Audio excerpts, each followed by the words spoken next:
পারমাণবিক কার্যক্রমে নজরদারি বিষয়ক জাতিসংঘের আন্তর্জাতিক পরমাণু শক্তি সংস্থার সঙ্গে সহযোগিতা স্থগিত করেছে ইরান। দেশটির প্রেসিডেন্ট মাসুদ পেজেশকিয়ানের নেতৃত্বাধীন সুপ্রিম ন্যাশনাল সিকিউরিটি কাউন্সিলের অনুমোদনের পর আজ বুধবার এই সিদ্ধান্ত কার্যকর করা হয়েছে। ইরানের রাষ্ট্রীয় সংবাদ মাধ্যমের বরাতে এক প্রতিবেদনে এই তথ্য জানিয়েছে বার্তা সংস্থা রয়টার্স। রয়টার্স বলছে, এর মধ্য দিয়ে আনুষ্ঠানিকভাবে আইএইএ বা আন্তর্জাতিক পরমাণু শক্তি সংস্থার সঙ্গে সম্পর্ক স্থগিত করল ইরান।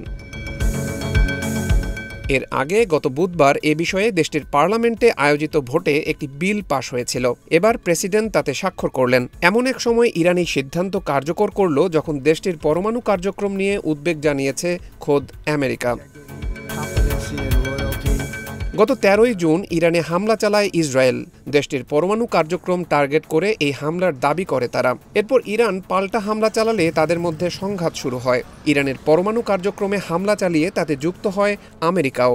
12 দিনের এই সংঘাতের পর ইসরায়েল ও ইরানের মধ্যে যুদ্ধবিরতির ঘোষণা দেন মার্কিন প্রেসিডেন্ট ডোনাল্ড ট্রাম্প।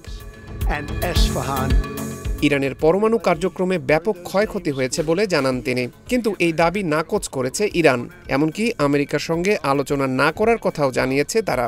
যুদ্ধবিরতির পর থেকেই ইরান বলে আসছে, আন্তর্জাতিক পরমাণু শক্তি সংস্থা বা আইএই এর সঙ্গে তারা কোনো সহযোগিতামূলক সম্পর্ক রাখবে না।